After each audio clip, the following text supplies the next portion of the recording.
Kindness Can, the podcast, with radio personality Jane Lindley Thomas and psychologist Paul Bushell. Because every act of kindness, no matter how big or small, can change lives.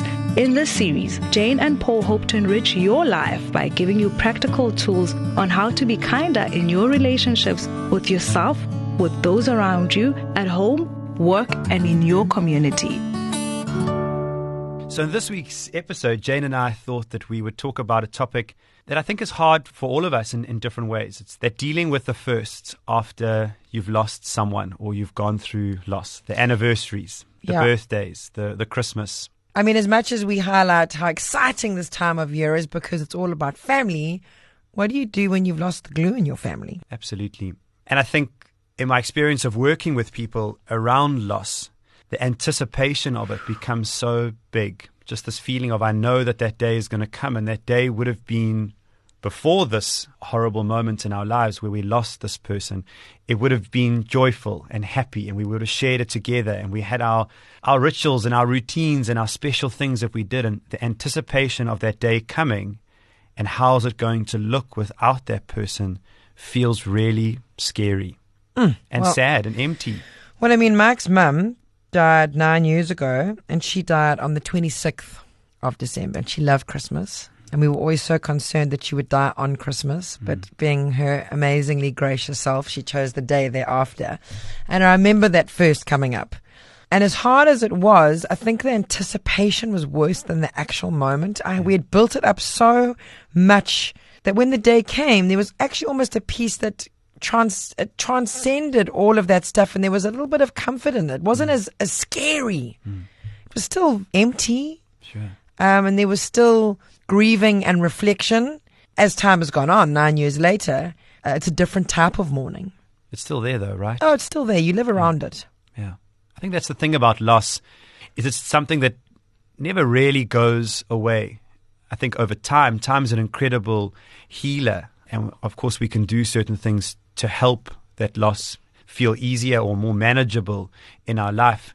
But loss is something that doesn't entirely go away. It just changes shape and form over time. So although those firsts are often filled with the most anxiety, because how I think we start to set it up, and I can imagine you and Mike in the build up to it and the conversations and the feelings, you build it up of what is it going to be? And the more you start building it up, the more it starts to feel like it's going to be the end of us, and thoughts lead to feelings, and of course the feelings that come from all those anticipatory worst case scenario type thoughts are dread and anxiety. And so I think in the period of that build up, that's kind of crucial in dealing with firsts, being conscious and aware of the fact that it is hard and making space for it.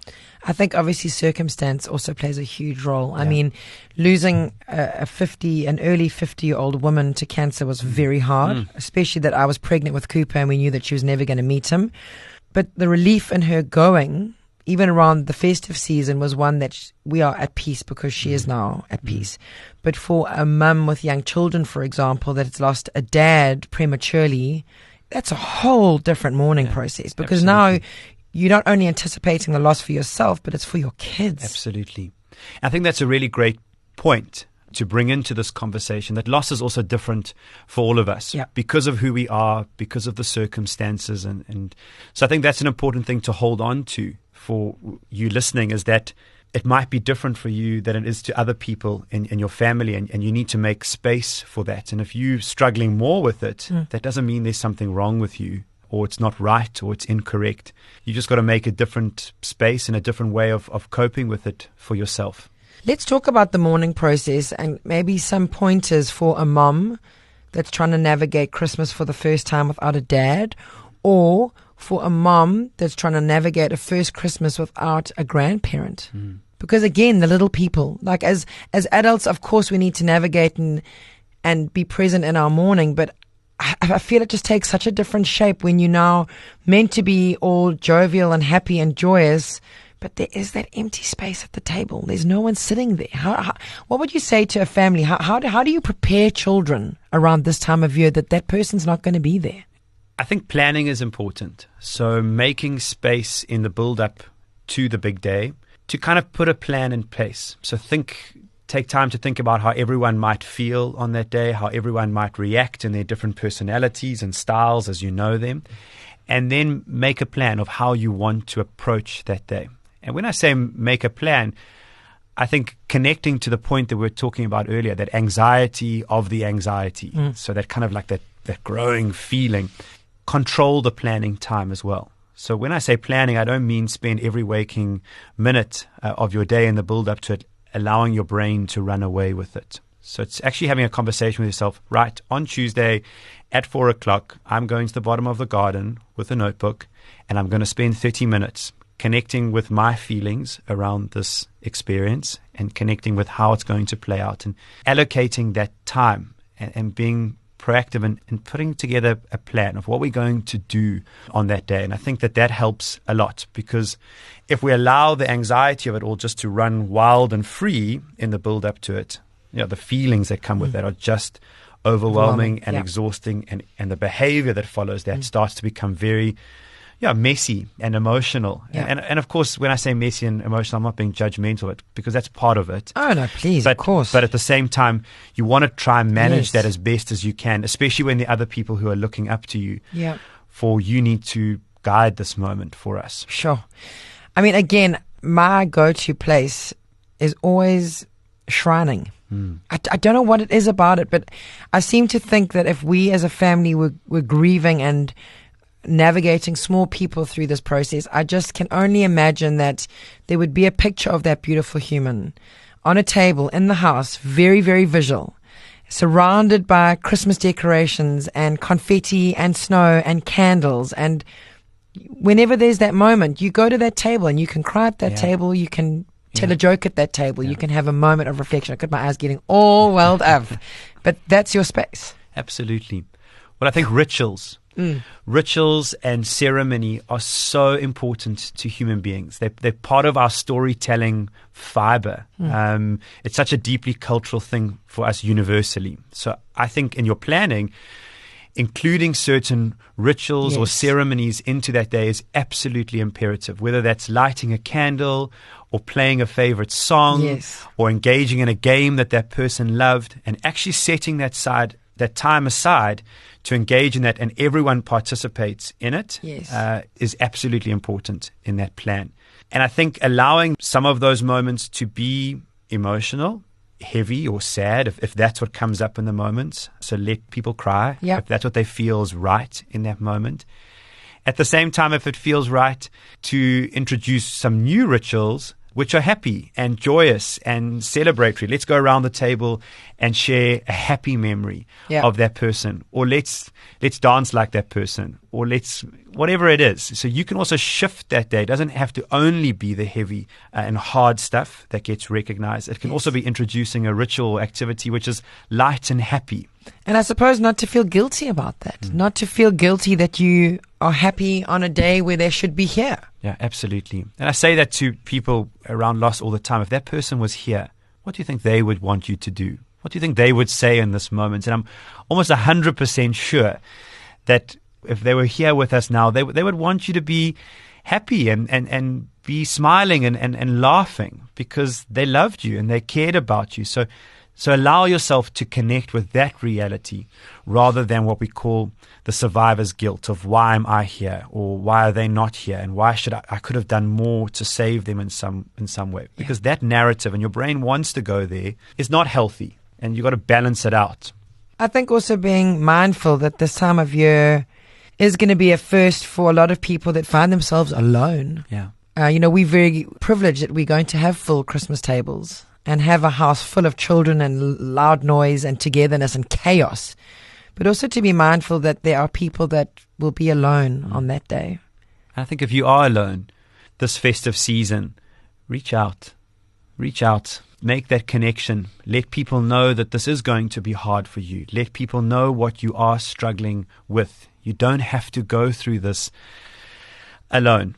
And I think a lot of people, when they're experiencing loss, they don't want to be a burden. They don't want to kind of take their stuff and make it other people's responsibility. But we're out there. We want to be there for you. And there's so many different ways that we can do it. Let people know what you need and let them be there for you.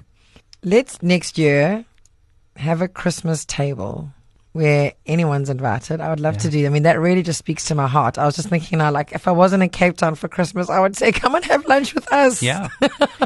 And if you do know someone in your community who is experiencing the first after loss, and they might be alone this Christmas, send them an invite. Oh, please Just send them an invite.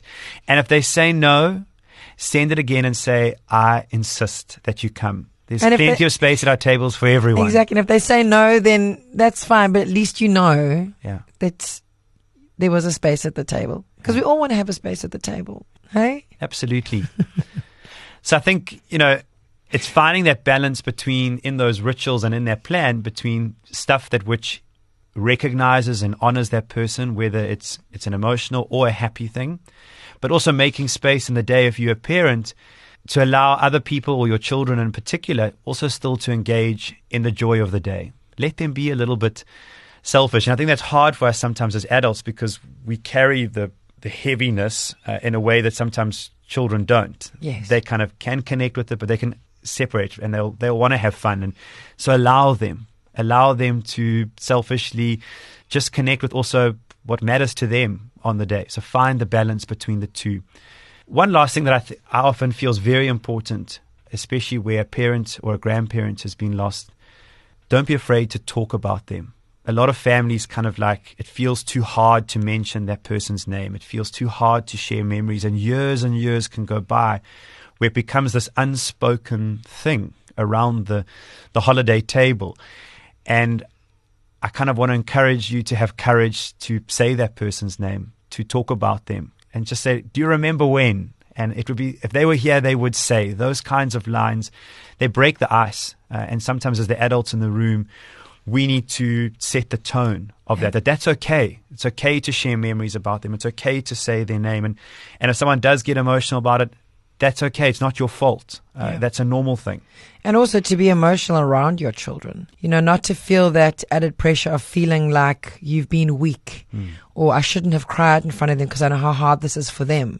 But to remember that you're role modeling to them that emotion is real. Yeah. And showing vulnerability when reflecting on somebody doesn't show weakness. It shows empathy and compassion and investment and just so many beautiful words for me. Yeah, I think kids, we have to set the tone for them, and your kids are watching you all the time, and you want your children to feel like they can be honest with their feelings and they can express their feelings rather than having to keep them inside or hide them behind a bathroom door. And so role model that to them. It's real. It's part of this process of mourning, and give them the space by giving yourself the space.